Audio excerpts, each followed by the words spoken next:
അന്വേഷണത്തിൻ്റെ അൽഗോരിതത്തിലേക്ക് സ്വാഗതം. രണ്ട് ചെറിയ ചുരുക്കെഴുത്തുകൾ പറഞ്ഞുകൊണ്ട് ഈ അന്വേഷണം ആരംഭിക്കാമെന്നാണ് വിചാരിക്കുന്നത്. പലർക്കും പരിചയമുണ്ടാവാനിടയുള്ള പിക്കുലി, സിക്കുലി എന്നീ രണ്ട് വാക്കുകളാണ് ആദ്യം ആലോചനയ്ക്ക് വേണ്ടി അവതരിപ്പിക്കുന്നത്. വെള്ളാപ്പള്ളി നടേശനും പിക്കുലിയും സിക്കുലിയും തമ്മിൽ എന്ത് ബന്ധം? ബന്ധമുണ്ട് എന്ന് ഈ വിശകലനത്തിലൂടെ കടന്നു പോകുമ്പോൾ നമുക്ക് കാണാൻ കഴിയുമെന്നാണ് ഞാൻ വിചാരിക്കുന്നത്. പിക്കുലി എന്നതുകൊണ്ട് വിവക്ഷിക്കുന്നത് physical quality of life index, PQLI. സിക്കുലി എന്നുള്ളതുകൊണ്ട് വിവക്ഷിക്കുന്നത് cultural quality of life index. നമുക്കറിയാം, കേരളത്തിൻ്റെ physical quality of life index എന്ന് പറയുന്നത് ഏറെക്കുറെ യൂറോപ്യൻ രാജ്യങ്ങൾക്കൊപ്പമാണ്. ഒരു ഉദാഹരണം പറഞ്ഞാൽ, 1000 കുഞ്ഞുങ്ങൾ ജനിക്കുമ്പോൾ 5-6 കുട്ടികൾ മാത്രമാണ് മരിക്കുന്നത്. ശിശുമരണ നിരക്ക് താരതമ്യേന യൂറോപ്യൻ രാജ്യങ്ങൾക്കൊപ്പമോ ചിലപ്പോൾ അതിന് മുന്നിലോ ആണ്. ഇതൊരു ഉദാഹരണം. രണ്ടാമതൊരു ഉദാഹരണം കൂടി പറഞ്ഞ് പിക്കുലിയെക്കുറിച്ചുള്ള കാര്യങ്ങൾ അവസാനിപ്പിക്കാം. അത് ഒരല്പം തമാശയായിട്ട് എനിക്ക് തോന്നിയൊരു കാര്യം, നമുക്കിപ്പോൾ കേരളത്തിൽ വേണമെങ്കിൽ പല പ്രദേശങ്ങളിലും 90 വയസ്സ് കഴിഞ്ഞ അല്ലെങ്കിൽ 100 വയസ്സ് തികഞ്ഞ ആളുകളുടെ ഒരു ഒത്തുചേരൽ സംഘടിപ്പിക്കാൻ വിചാരിച്ചാൽ പ്രയാസം ഉണ്ടാവില്ല. ഒരു 50 കൊല്ലം മുമ്പത്തെ കേരളത്തിൽ ഏതെങ്കിലും ഒരു ഗ്രാമത്തിൽ 100 വയസ്സ് തികഞ്ഞവരുടെ ഒരു ഒത്തുചേരൽ സംഘടിപ്പിക്കാൻ നമ്മൾ ശ്രമിച്ചാൽ നമ്മൾ വിജയിക്കണമെന്നില്ല. അതായത് മലയാളിയുടെ ശരാശരി ആയുർദൈർഘ്യം വർദ്ധിച്ചിട്ടുണ്ട്. മറ്റൊരുത്ത് പറഞ്ഞാൽ, നമ്മുടെ ജീവിതത്തിൻ്റെ ഭൗതികമായ ആസ്പദങ്ങൾ വളരെ വളരെ മുന്നിലാണ്. വിദ്യാഭ്യാസത്തിൻ്റെ കാര്യത്തിൽ സമ്പൂർണ്ണ സാക്ഷരത, ഇങ്ങനെ മലയാളിക്ക് അഭിമാനിക്കാൻ അവിടെയാണ് physical quality of life index പ്രസക്തമാവുന്നത്. അത് നമ്മുടെ അഭിമാനമാണ്.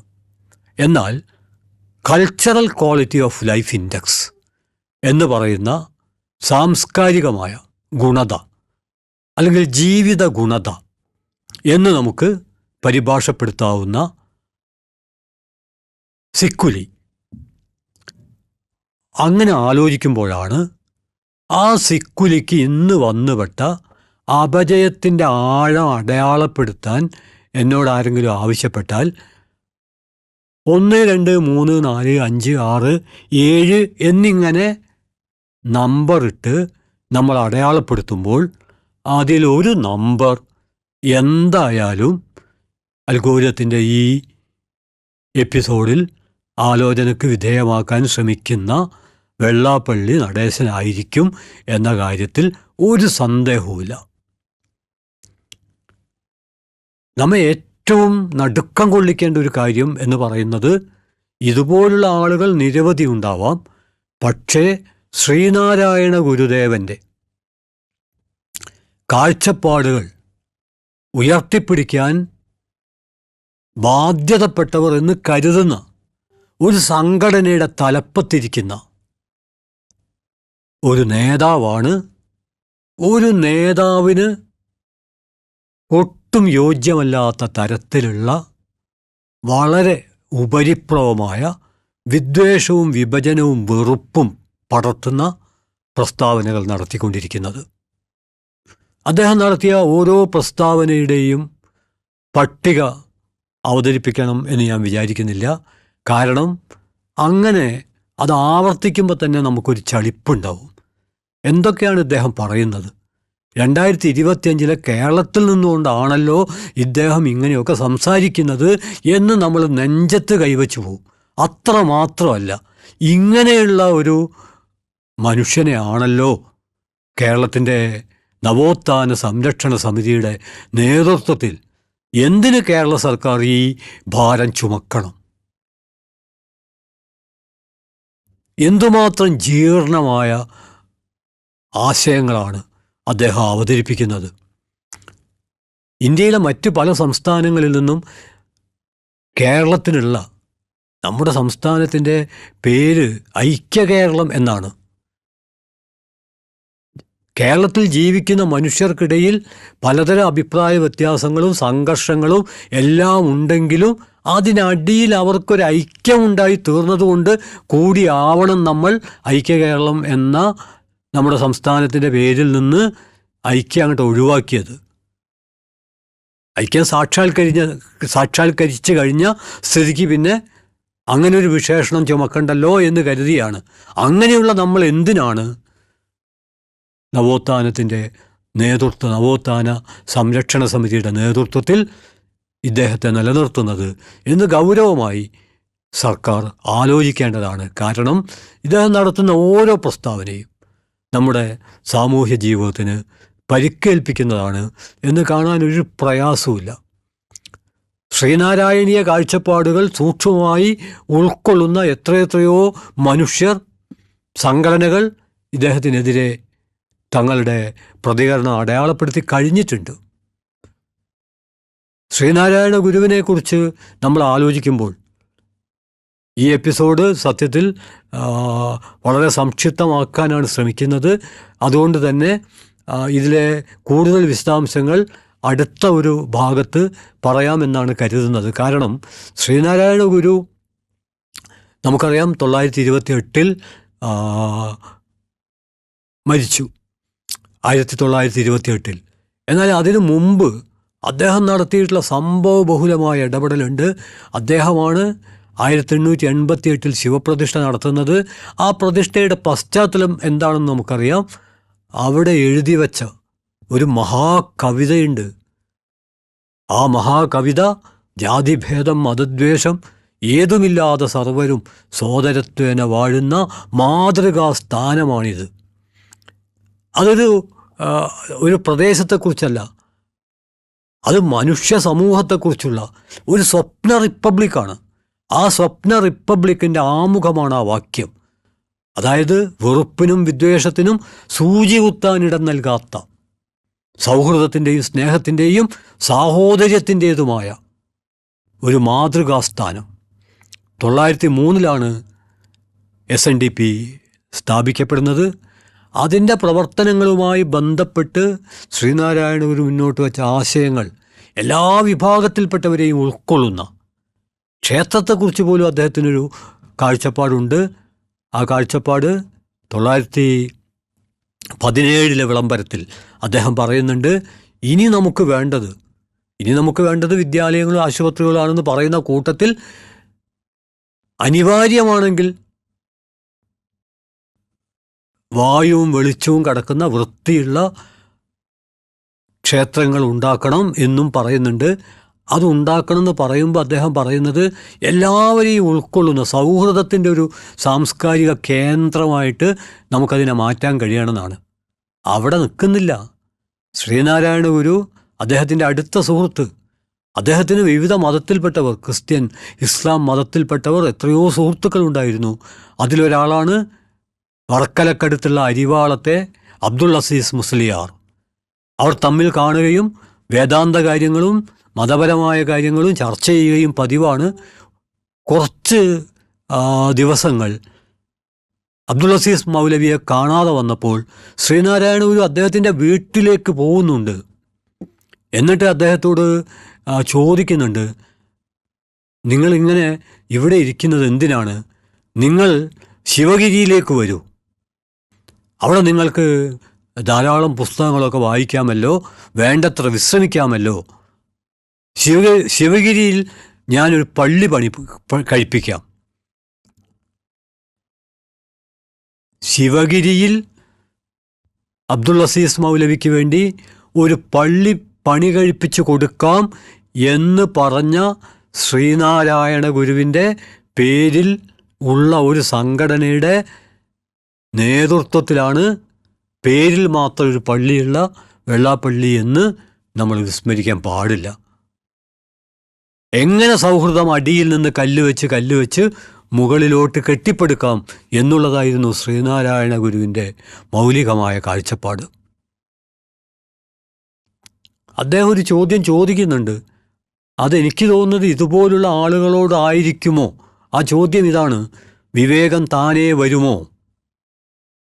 ഏതെങ്കിലും ഒരു സംഘടനയുടെ നേതൃത്വത്തിൽ വന്നതുകൊണ്ട് മാത്രം ഒരാൾക്ക് വിവേകം ഉണ്ടാവണമെന്നില്ല.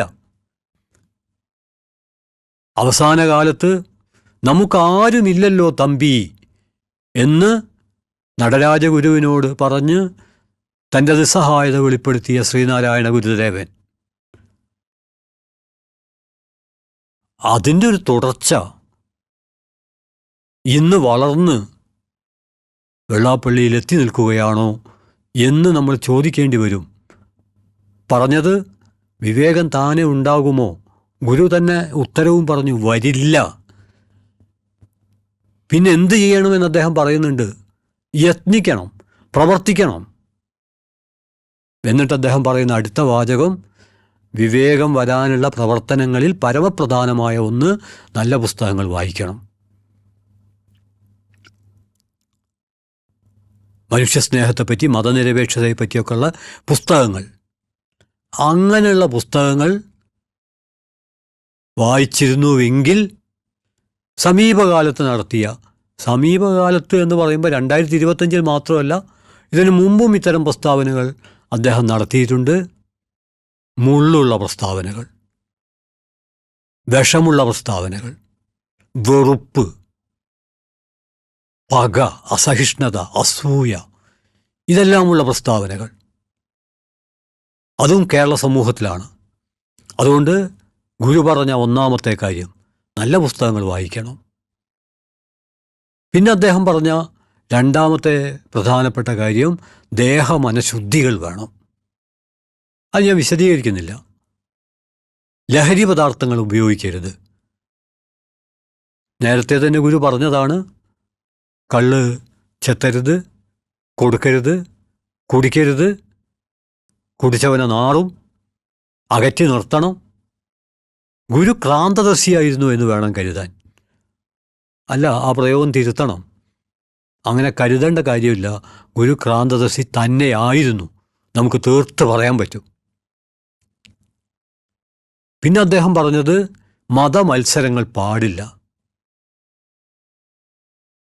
സത്യധർമ്മങ്ങൾ കൈവിടരുത്. ഗുരുവിനെയും വെള്ളാപ്പള്ളി നടേശനെയും താരതമ്യപ്പെടുത്തിയാൽ ആ താരതമ്യത്തിൻ്റെ പേരിൽ മാത്രം താരതമ്യം ചെയ്യുന്നവരെ ശിക്ഷിക്കാൻ നമ്മുടെ പീനൽ കോഡിൽ ഒരു പ്രത്യേക വകുപ്പ് തന്നെ അനിവാര്യമായും ഉണ്ടാക്കണം എന്ന് കരുതുന്ന ഒരാളാണ് ഞാൻ എന്നുള്ളത് കൊണ്ട് ഞാൻ ആ താരതമ്യത്തിന് മുതിരുന്നില്ല. ഒരിക്കലും പരസ്പരം കണ്ടുമുട്ടാൻ സാധ്യതയില്ലാത്ത വിധം വ്യത്യസ്തമായ രണ്ട് ലോകങ്ങളിലാണ്. അതുകൊണ്ടാണ് താരതമ്യം അസാധ്യമാവുന്നത്. സച്ചിദാനന്ദ മാഷിൻ്റെ ഒരു 2 വരി വെള്ളാപ്പള്ളി നടേശനെ പറ്റിയുണ്ട്. അത് വെള്ളാപ്പള്ളി നടേശസ്തുതി ദൈവദശകമല്ല നടേശദശകമോ എന്നൊക്കെ ഉള്ള 2 വരിയാണ്. ആ വരിയുടെ ഉള്ളടക്കം മാത്രമാണ് എൻ്റെ ഓർമ്മയിൽ വരുന്നത്. അതായത് ശ്രീനാരായണ ഗുരുവിൻ്റെ ദൈവദശകത്തെയും അതുപോലെ ആത്മോപദേശ ശതകത്തെയും മുൻനിർത്തിയിട്ടുള്ള ഒരു 2 വരിയാണ്. വളരെ അർത്ഥപൂർണമാണത്. പക്ഷെ അതിലുള്ള ചെറിയൊരു പ്രശ്നം ആ വിധമുള്ളൊരാക്ഷേപം പോലും, അതായത് ഗുരുവുമായി താരതമ്യപ്പെടുത്തിക്കൊണ്ട് വെള്ളാപ്പള്ളിയെക്കുറിച്ച് നടത്തുന്ന ഒരു ആക്ഷേപം പോലും വെള്ളാപ്പള്ളിയെ സംബന്ധിച്ചിടത്തോളം പരോക്ഷമായിട്ടൊരു ആദരവായി തീരുമോ എന്ന ആശങ്കയാണ് എനിക്കുള്ളത്. അതുകൊണ്ട് കൂടുതൽ വിശദാംശങ്ങളിലേക്ക് കടക്കുന്നില്ല. അദ്ദേഹം നടത്തുന്ന പ്രസ്താവനകൾ അത് ഉടൻ അവസാനിപ്പിക്കണം. അത് ഒരു സംഘടനയുടെ പ്രശ്നമല്ല, അത് കേരളീയ സമൂഹത്തിൻ്റെ മുഴുവൻ പ്രശ്നമാണ്. അദ്ദേഹം നടത്തുന്ന പ്രസ്താവനകൾ ഓരോന്നായിട്ട് നമ്മൾ പരിശോധിച്ചാൽ, അത് പരിശോധിക്കുമ്പോൾ ഞാൻ വീണ്ടും SNDPയുമായി ബന്ധപ്പെട്ടൊരു ഉദാഹരണം മാത്രം ചൂണ്ടിക്കാണിക്കാം. അത് 1924 SNDPയുമായിട്ടല്ല, കേരളത്തിൻ്റെ ചരിത്രത്തിൽ അതിന് നേതൃത്വം നൽകുന്നതിൽ ശ്രീനാരായണ ഗുരു കേരളത്തിൻ്റെ ചരിത്രത്തിലെ ഒരു മഹാസംഭവമാണ് 1924 ആലുവയിലെ അദ്വൈതാശ്രമത്തിൽ നടന്ന മഹാസമ്മേളനം. ലോകമത മഹാസമ്മേളനത്തിന് ശേഷം ഒരുപക്ഷെ രണ്ടാമത്തേത്.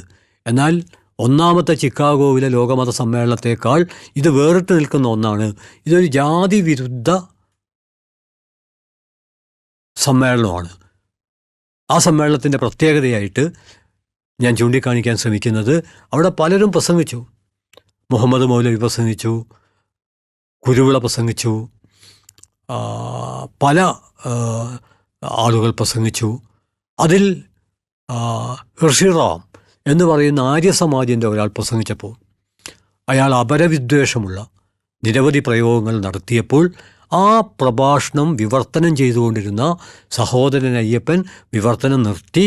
പിന്നെ വിവർത്തനം നടത്താൻ നിയുക്തനായ TK മാധവൻ വിവർത്തനം നിർത്തി. മറ്റൊരർത്ഥത്തിൽ പറഞ്ഞാൽ, ആലുവയിലെ അദ്വൈതാശ്രമത്തിലെ സർവമത സമ്മേളനത്തിലേക്ക് ഔദ്യോഗികമായി ക്ഷണിച്ച മഹാപണ്ഡിതനായ ഒരാളുടെ പ്രസംഗത്തിൽ യാദൃച്ഛികമായിട്ട് അപരവിദ്വേഷം കടന്നു വന്നപ്പോൾ അത് അനുവദിക്കാത്ത, അതിനോട് അവിടെ വച്ച് തന്നെ പ്രതികരിച്ച ഒരു പാരമ്പര്യമുള്ള ഒരു സംഘടന, ആ സംഘടനയുടെ പിന്മുറക്കാരനാണ് അപരവിദ്വേഷത്തിൻ്റെ ഉറഞ്ഞുതുള്ളുന്ന കോമരമായിട്ട് മാറിക്കഴിഞ്ഞിട്ടുള്ളത്. അദ്ദേഹം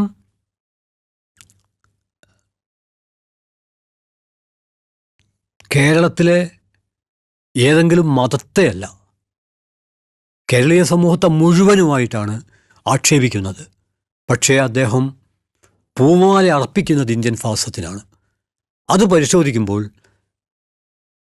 വീടായ വീട് തോറും ഇന്ത്യൻ ഫാസിസ്റ്റുകൾ വിതരണം ചെയ്യുന്ന പ്രധാനപ്പെട്ട അവരുടെ ഒരു ലഘുലേഖ നമ്മുടെ ഓർമ്മയിൽ വരണം.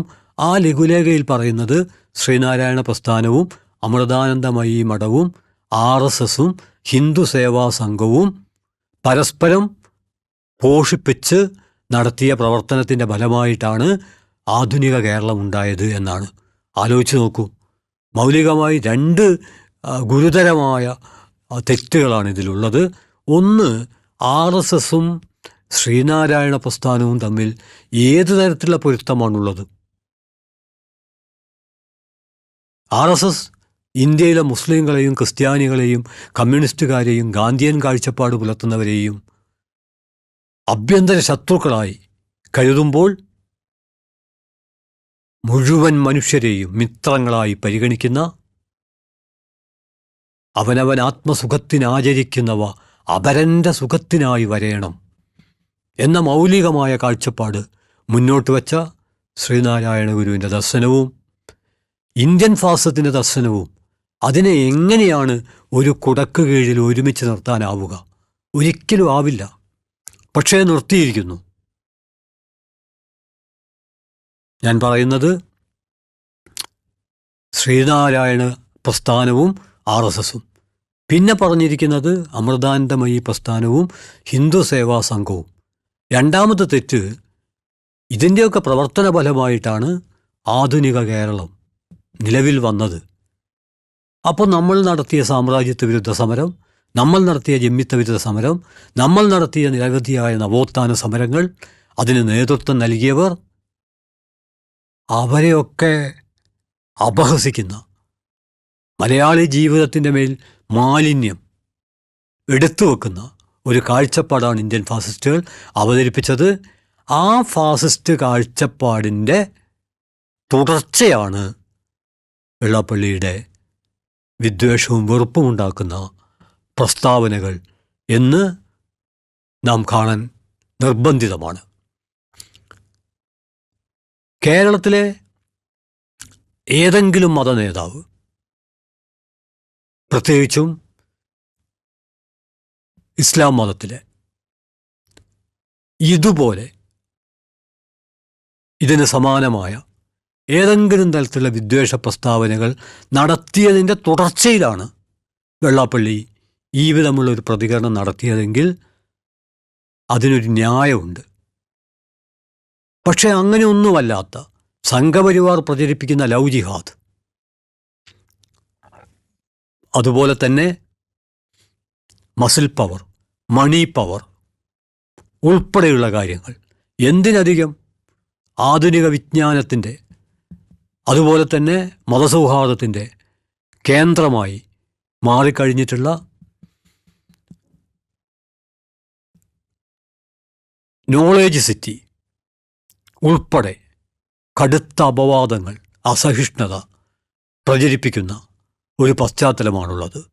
എൻ്റെ മുമ്പിൽ പുതിയ ലക്കം റിസാല. ആ റിസാലയിൽ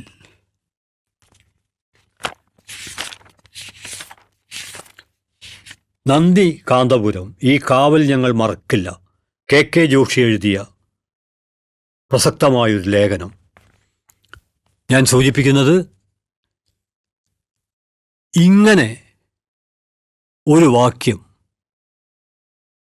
ഏതെങ്കിലും ഒരു കാലത്ത് തന്നെക്കുറിച്ച് ആർക്കെങ്കിലും എഴുതാൻ ഒരവസരം വെള്ളാപ്പള്ളി നൽകേണ്ടതാണ്. കാരണം ഒരു മഹാപ്രസ്ഥാനത്തിൻ്റെ പിന്മുറക്കാരനായിട്ടാണ് അദ്ദേഹം നിൽക്കുന്നത്. അതുകൊണ്ട് അദ്ദേഹം നടത്തുന്ന വിധ്വംസകമായ ഇത്തരത്തിലുള്ള പ്രസ്താവനകൾ, അതുണ്ടാക്കുന്ന അപകടം തീർച്ചയായിട്ടും നമ്മുടെ സാമൂഹ്യ ജീവിതത്തിൽ നമുക്ക് എളുപ്പം പരിഹരിക്കാൻ കഴിയില്ല. പരിസ്ഥിതി ശാസ്ത്രം പറയുന്നൊരു കാര്യമുണ്ട്. ഒരു കൊടുങ്കാറ്റോ മറ്റോ അടിച്ചാൽ ഭൂമിയിലെ ഉപരിതലത്തിലെ മണ്ണ് ഒരു മണിക്കൂർ കൊണ്ട് നഷ്ടപ്പെടും.